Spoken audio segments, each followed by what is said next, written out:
اللہ اللہ اللہ اللہ اللہ۔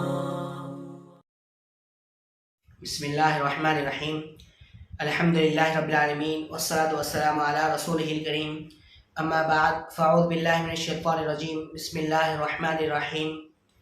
لقد رضی اللہ عن المؤمنین اذ یبایعونک تحت الشجرة فعلم ما فی قلوبہم فأنزل السکینة علیہم وأثابهم فتحا قریبا، صدق اللہ العظیم۔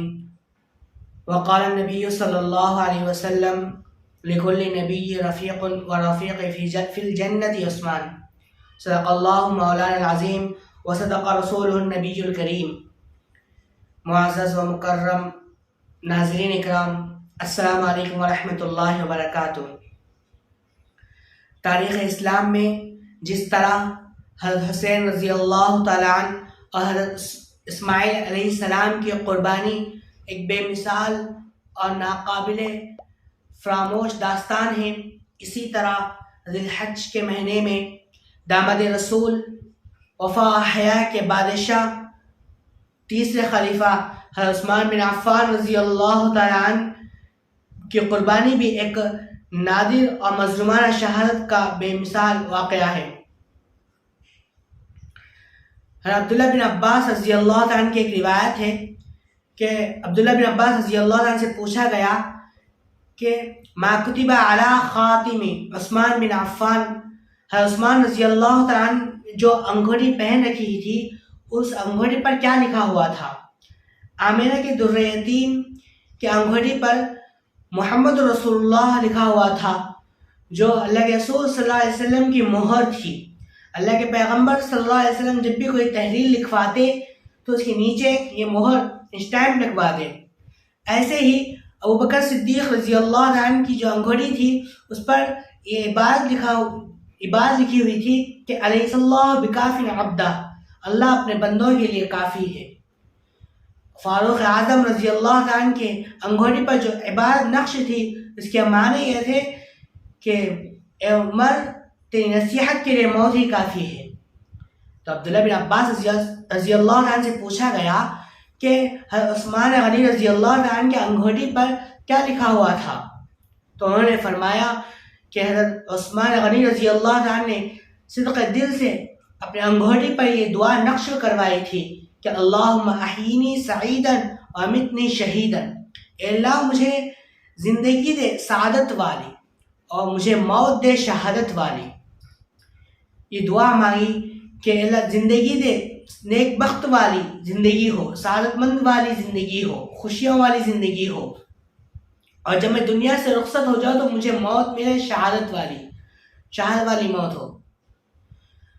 حضرت عثمان رضی اللہ تعالیٰ عنہ کی زندگی میں سعادت کیسی تھی، آج میں اس ایک جملے کے اوپر آپ کے سامنے کچھ باتیں عرض کرنا چاہتا ہوں۔ اللہم احیینی سعیدا، اے اللہ مجھے زندگی دے سعادت والی، خوشیوں والی۔ دنیا میں ہر دور میں، دنیا کے لحاظ سے ہر دور میں چند آدمیوں کے چند کام ایسے ہوتے ہیں جو دنیا اس کو دیکھ کر سعادت مندی سمجھتی ہے، نیک بختی سمجھتی ہے، اور لوگ اس کام کو دیکھ کر کہتی ہے کہ یہ بڑا خوش نصیب آدمی ہے، سعادت مند آدمی ہے، نیک بخت آدمی ہے۔ ان کاموں میں سے پہلی چیز حسب و نسب کی قرابت کو دنیا دیکھ کر کہتی ہے کہ یہ بہت بڑا اچھے خاندان کا تعلق رکھتا ہے، بڑے خاندان سے اور بڑے برادری سے تعلق رکھتا ہے۔ اگر کسی قبیلہ خاندان کی قرابت دنیا کی بڑی سعادت ہے تو یہ سعادت اللہ تعالیٰ نے حضرت عثمان بن عفان رضی اللہ تعالیٰ عنہ کو عطا فرمائی ہے۔ حضرت عثمان رضی اللہ عنہ کے والد کی نسبت اللہ کے رسول صلی اللہ علیہ وسلم کی پانچویں پشت میں اللہ کے رسول صلی اللہ علیہ وسلم اور حضرت عثمان غنی رضی اللہ تعالیٰ عنہ کے دادا ایک ہے والد کی طرف سے، اور عثمان رضی اللہ تعالیٰ عنہ کی ماں کی طرف سے حضرت عثمان رضی اللہ تعالیٰ عنہ کی نانی ام حکیم بیضہ اور حضرت اللہ کے رسول صلی اللہ علیہ وسلم کے والد حضرت عبداللہ، یہ دونوں آپس میں یہ دونوں سگے بھائی بہن ہیں، ام حکیم اور اللہ کے رسول صلی اللہ علیہ وسلم کے والد حضرت عبداللہ۔ عجیب اتفاق یہ ہے کہ دونوں کا ایک ساتھ تولد ہوا، دونوں جڑوے پیدا ہوئے۔ اس رشتے سے اللہ کے رسول صلی اللہ علیہ وسلم کے بھتیجے بھی ہوتے ہیں۔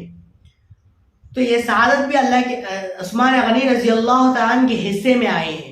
یہ حضرت عثمان بن عفان رضی اللہ تعالیٰ عنہ کی دعاؤں کا نتیجہ تھا کہ انہوں نے دعا مانگی، اللہم احینی سعیدا، دعا پہ غور کیجئے کہ اللہ مجھے زندگی دے سعادت والی، نیک بخت والی زندگی دے۔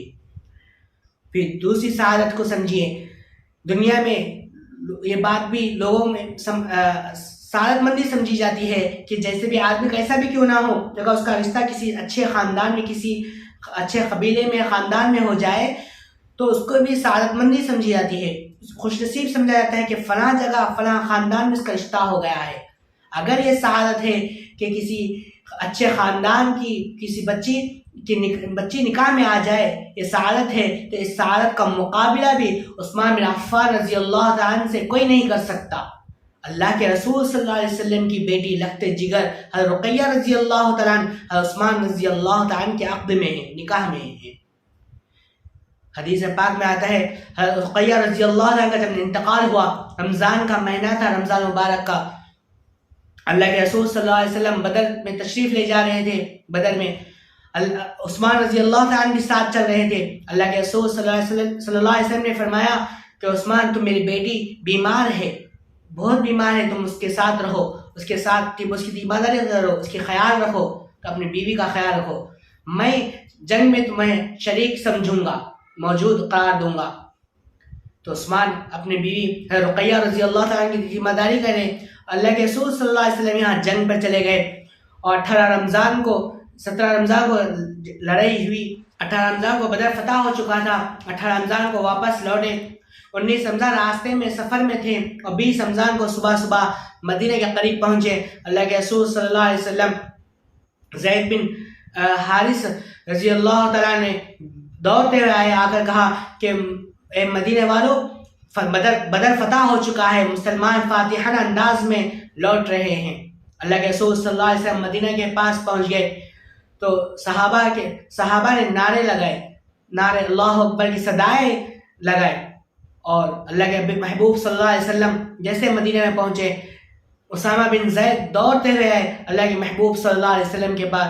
جب اللہ کے رسول صلی اللہ علیہ وسلم کی نظر اسامہ پر پڑی تو اللہ کے محبوب صلی اللہ علیہ وسلم نے سب سے پہلے پوچھا، اسامہ میری بیٹی رقیہ کا کیا حال ہے، کس حال میں ہے؟ اسامہ کی آنکھوں میں آنسو تھے۔ پھر فرمایا اللہ کے رسول سے، اے اللہ کے رسول صلی اللہ علیہ وسلم، اب اللہ کی رضا پر راضی ہو جائیے، حضرت رقیہ رضی اللہ عنہ اللہ کو پیاری ہو چکی ہے، جنازے کی نماز ابھی ادا کر کے آیا ہوں، آپ کی اطلاع ملی، آپ کی آمد کی اطلاع ملی تو آپ کو اطلاع کرنے آیا ہوں، ورنہ جنت البقیع کے قبرستان میں قبر کھود کر دفن کر رہے تھے۔ اللہ کے محبوب صلی اللہ علیہ وسلم مسجد نبوی جانے کے بجائے سیدھا جنت البقیع تشریف لے گئے اور وہاں پر حضرت رقیہ رضی اللہ عنہ کے قبر پر کھڑے ہو گئے۔ حضرت عثمان رضی اللہ تعالیٰ عنہ تدفین کر کے کھڑے ہوئے، پوچھا اے اللہ کے رسول اجازت ہے تو قبر کھولوں؟ اللہ کے محبوب صلی اللہ علیہ وسلم نے فرمایا، رقیہ میں اللہ کے حوالے کرتا ہوں تجھے، کل قیامت کے دن تیری اور میری ملاقات ہوگی۔ یہی بچی حضرت رقیہ رضی اللہ عنہ ہے، جب ان کی والدہ ام المؤمنین حضرت خدیجہ الکبریٰ رضی اللہ عنہ کا انتقال ہوا تو اس کیفیت میں تھی کہ یہ حبشہ کی طرف ہجرت کر رہی تھی، نہ بیٹی نے ماں کا چہرہ دیکھا نہ ماں نے بیٹی کا چہرہ دیکھا تھا۔ اب جب حضرت رقیہ رضی اللہ عنہ کا خود کا انتقال ہوا تو یہ صدمہ بھی حضرت رقیہ رضی اللہ عنہ کو برداشت کرنا پڑا کہ اللہ کے محبوب صلی اللہ علیہ وسلم بدر میں ہیں، رقیہ رضی اللہ عنہ نے اپنے باپ محمد صلی اللہ علیہ وسلم کا چہرہ دیکھا، نہ محمد باپ نے اپنے بیٹی رقیہ کا چہرہ دیکھا۔ حدیث میں آتا ہے اس کے بعد حضرت عثمان رضی اللہ عنہ آزردہ خاطر پریشان حال رہتے تھے۔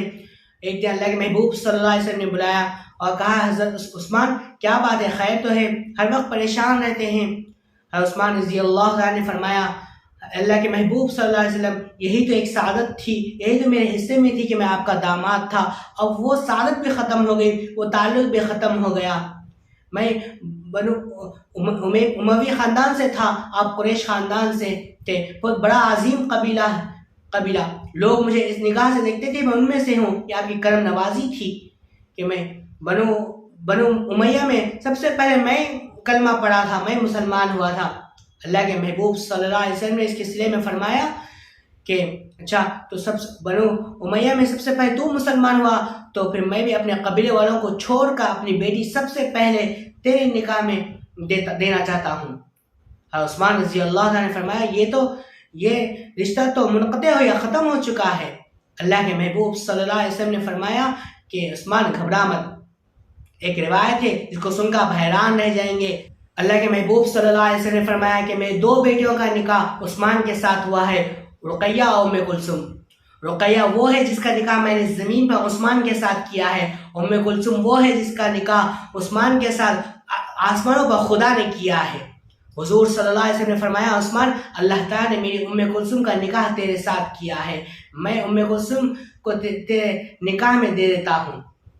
حدیث کی کتابوں میں الفاظ ملتے ہیں کہ اللہ کے نبی صلی اللہ علیہ وسلم نے فرمایا ایک روایت کے مطابق کہ اگر میری 40 بیٹیاں ہوتی تو ایک کے بعد دیگرے تیرے نکاح میں دے دیتا، میں تجھ سے اتنا راضی ہوں. اور ایک روایت کے مطابق اللہ کے محبوب صلی اللہ علیہ وسلم نے فرمایا کہ اگر میرے کو 100 بیٹیاں ہوتی تو میں ایک کے بعد ایک تیرے نکاح میں دے دیتا. اور ایک روایت کے مطابق اللہ کے محبوب صلی اللہ علیہ وسلم نے فرمایا کہ اگر میرے کو 200 بیٹیاں اللہ نے دیتے تو میں ایک کے بعد دیگرے 1 by 1 ایک کے بعد ایک تجھ سے عثمان تیرے نکاح میں دیتے چلا جاتا، میں تجھ سے اتنا راضی ہوں. حضرت علی رضی اللہ عنہ سے پوچھا گیا کہ عثمان رضی اللہ عنہ کی کوئی خصوصیت بتاؤ جو ان کا مقابلہ کوئی نہ کر سکا ہو. تو فرمایا کہ یقال فی بلائے اعلیٰ ذو النورین. حضرت علی رضی اللہ عنہ نے فرمایا کہ حضرت عثمان وہ شخص ہے جس کو آسمان کے فرشتے بھی ذو النورین کہتے ہیں، ذو النورین کہتے ہیں. یہ حیدر کرار کی روایت ہے کہ لوگوں عثمان کے اس مقدر کا مقابلہ کون کر سکتا ہے. اتنی بڑی سعادت، دعاؤں پہ غور کیجئے. اور دنیا میں یہ بھی ایک بڑی سعادت سمجھی جاتی ہے، جس کے پاس سرمایہ دار ہو جائے تو اس کو بھی سعادت مندی سمجھی جاتی ہے. حضرت عثمان رضی اللہ عنہ بھی بہت بڑے سرمایہ دار تھے، مکہ کے تاجر تھے، مکہ کے نہیں بلکہ عرب کی دھرتی کے تاجر تھے. اتنے بڑے تاجر تھے کہ بیک وقت ایک ساتھ 300 ملازم وہ عثمان رضی اللہ عنہ کے کام کو، نظام کو سنبھالتے تھے. اس دور میں کسی کے فیکٹری میں اتنے ملازم نہیں تھے. اس دور میں حضرت عثمان رضی اللہ عنہ کے کام میں غلامی میں اتنے ملازم تھے، 300 ملازم نظام کو سنبھالتے تھے. اتنا بڑے تاجر، اتنے سرمایہ دار تھے، عرب کی دھرتی کے بڑے تاجر. اگر دنیا میں کوئی سعادت ہے تو عثمان کے حصے میں وہ سعادت حاصل ہے، حصے میں آئی ہے. اور اس سے بھی ایک بڑی سعادت کہ جس کے پاس مال زیادہ ہو تو اس کو بھی سعادت مند سمجھی جاتی ہے. مال ہو اور مال بھی ہو اور وہ شخص اگر کنجوس ہو تو لوگ کہتے ہیں کہ وہ بڑا بدبخت ہے. تو یہ سعادت بھی عثمان رضی اللہ عنہ کے حصے میں آئی کہ مال بھی ہے اور اللہ کے راہ میں خرچ بھی کر دیے ہے، مال بھی ہو اور قربان بھی کر دے. یہ سعادت بھی حضرت عثمان رضی اللہ عنہ کے حصے میں آئی ہے. جب اس مسلمانوں کو پانی پینے کا پانی نہیں تھا تو یہودیوں کی ملکیت میں تھا پانی، کنواں، تو وہ کنواں کو حضرت عثمان رضی اللہ عنہ نے اپنے جیب کے پیسے لگا کر وہ کنواں خرید کر اس مسلمانوں کے لیے وقف کر دیے. جنگ تبوک کے موقع پر حضور صلی اللہ علیہ وسلم نے چندہ مانگا، ایک دفعہ نہیں بلکہ مسلسل وقفوں کے ساتھ حضرت عثمان رضی اللہ عنہ نے اونٹیں پیش کی، گھوڑے پیش کیے، تہائی لشکر کا سامان پیش کیا ہے اور کئی ہزار درہم و دینار اللہ کے رسول صلی اللہ علیہ وسلم کے قدموں میں لا کر رکھ دیے ہیں. حدیث پاک میں آتا ہے جب حضور صلی اللہ علیہ وسلم ممبر پر تشریف فرمائے تھے، جھولی پیسوں سے، دینار اور درہم سے جھولی بھری ہوئی تھی. عثمان رضی اللہ تعالیٰ نے ہر وقت کیا دینار درہم ہر چیز قربان کر دی ہے، پیسہ مال اللہ کے راستے میں. اللہ کے محبوب صلی اللہ علیہ وسلم کی جھولی دینار اور درہم سے بھری ہوئی تھی. اللہ کے محبوب صلی اللہ علیہ وسلم ایک ہاتھ سے دوسرے ہاتھ میں ڈالتے، دوسرے ہاتھ سے پہلے والے ہاتھ میں ڈالتے، دینار کو اس ہاتھ سے تبدیل کرتے تھے. اور اللہ کے محبوب صلی اللہ علیہ وسلم کے چہرے پر یہ سونے کے سکوں کی چمک، اور اللہ کے محبوب صلی اللہ علیہ وسلم آسمان کی طرف چہرہ کر کر کہتے اے اللہ میں عثمان سے راضی ہوں، اللہ تو بھی عثمان سے راضی ہو جا، اے اللہ میں عثمان سے خوش ہوں، تو بھی خوش ہو جا، اے اللہ عثمان نے مجھے راضی کیا ہے، اللہ تو عثمان کو راضی کر۔ پھر اللہ کے نبی صلی اللہ علیہ وسلم نے فرمایا کہ عثمان تو اللہ تجھ سے راضی ہے، اب جو بھی تو کچھ بھی کرے گا تو تجھے قیامت تک کوئی نقصان نہیں ہوگا، مواخذہ نہیں کرے گا، اللہ تجھ سے اتنا راضی ہو چکا ہے۔ عثمان رضی اللہ تعالیٰ دنیا میں ہی جنت کی قیمت ادا کر دی ہے، جنت کو خریدا ہے، ہم جس کے ہم طالب ہیں، ہم اور آپ جنت کے طالب ہیں، دنیا میں ہی عثمان رضی اللہ تعالیٰ جنت کی قیمت کو ادا کر دی ہے۔ اللہ تعالیٰ اتنا راضی ہو چکا ہے کہ اللہ کے محبوب صلی اللہ علیہ وسلم نے فرمایا کہ عثمان تو دنیا میں ہی جنت کی قیمت ادا کر چکا ہے۔ یہ سعادت بھی عثمان رضی اللہ تعالیٰ کے حصے میں آئے ہیں۔ اللہم احینی سعیدا، ایک دعا کا ایک حصہ چند باتیں آپ کے سامنے پیش کیا ہے۔ دعا کرے اللہ تعالیٰ ہم سب کو سیرت کا مطالعہ کرنے والا بنے، عثمان رضی اللہ تعالیٰ کی سیرت پر مطالعہ کر کے اور ان پر عمل کرنے کی توفیق نصیب فرمائے۔ آمین وآخر دعوانا الحمدللہ رب العالمین۔ اللہ اللہ اللہ